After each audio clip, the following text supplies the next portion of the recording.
বানুর বিয়ার আগেই তরে তোর সম্পত্তি ভাগ করে দিব। না, সম্পত্তি তুমি দিলেই আমি নিব মনে করছো? বানুর বিয়ার আগে আমি সম্পত্তির ভাগ বাটোয়ারা চাই না।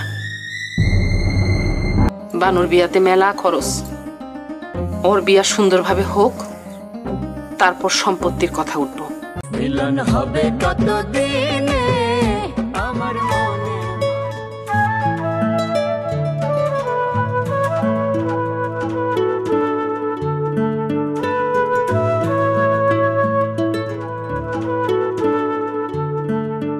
ভাইজান এদিকে আসো, কথা আছে।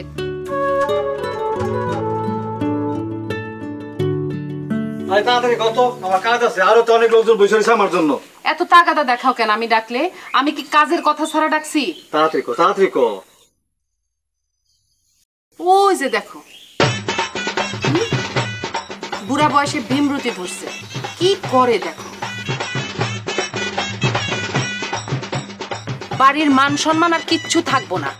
আমার কথা তো বাসি হইলে ফলে বলছিলাম না যে এরা যাইবো না, একদম গাইরা বসবো, শিকড় গাইরা বসবো। এ করে না খেদায় দিলে কি যাইবো নাকি? আরে বাদ দে না, এসব নিয়ে তুই খুব কথা কইস না। কেন তো ডরাও কেন? আস্তে কথা কওয়া লাগবে কি জন্য? বাড়ির মেহমানদের তারাই দিলে বাড়ির থেকে ফেরেস্তা উদা হয়ে যায়, আর তোর যদি ভালো না লাগে গুরুত্ব দিস না। শোনো, এই কয়দিন কাজের জন্য খোঁজ নিতে পারি নাই, আমি এখন সব খোঁজ নিছি। কি খোঁজ খবর নিছস? বানুর বিয়া ভাঙানি দিছে কে জানো? কে ভাঙানি দিছে?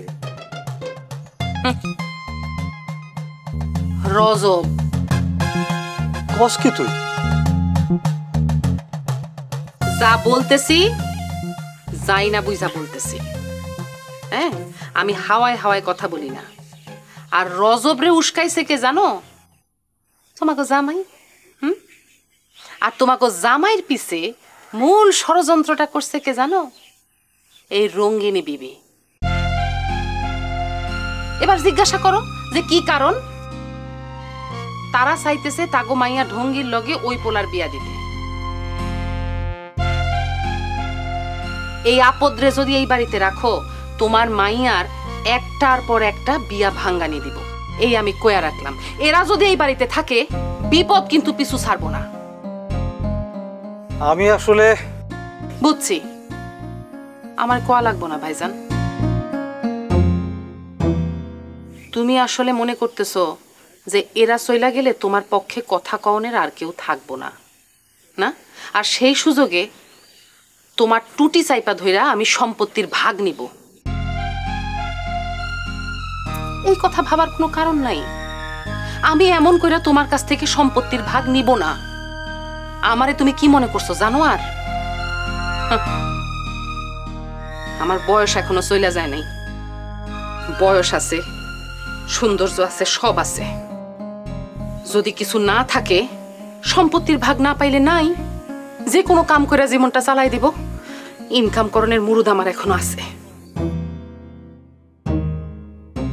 চুপ করে আছো কেন?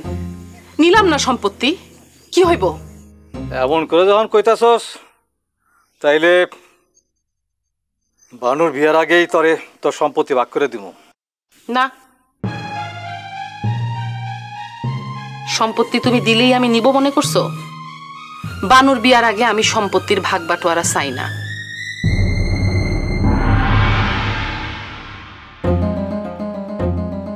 বানুর বিয়াতে মেলা খরচ, ওর বিয়া সুন্দরভাবে হোক, তারপর সম্পত্তির কথা উঠবো, তার আগে না। কিন্তু ভাইজান, সবার আগে তুমি ঘরের শত্রু খেদাও। এই যে এরা যেভাবে আমগো পরিবারের উপরে জায়গা বসছে, এরা কিন্তু আমাকে অনেক ক্ষতি করব। যদি এ করে না খেদাও, বানুর বিয়া তুমি দিতে পারবা না, এই আমি কয়ে রাখলাম। তুই যখন সম্বন্ধ আনছস, তাহলে তুই নিজেই এই বিয়ের ব্যবস্থা কর। আমি একা ব্যবস্থা করব কি জন্যে? তুমি মায়ার বাপ, তোমারে একটা ব্যবস্থা নিতে হবে না? উদ্যোগ নেওয়া লাগবে না? তুমি তুমি এক কাজ করো, তুমি পাত্রী দেখানোর ব্যবস্থা করো তাড়াতাড়ি। তা না হইলে এই পাত্র এত যোগ্য যে কোনো সময় যে কেউ লুইফা নিবে, আমরা না করণের লগে লগে অন্য কেউ বিয়া দিয়া দিবে। শোনো, রজবের ছায়াও যেন আমি এই বাড়িতে না দেখি বলে রাখলাম। আচ্ছা ঠিক আছে, রজবরে আমি দেখতেছি। রানুর ব্যাপারে কিন্তু একটা দফা রফা করা দরকার। ওর ব্যাপারে আমি কোনো কথা শুনতে চাই না তোর কাছ থেকে।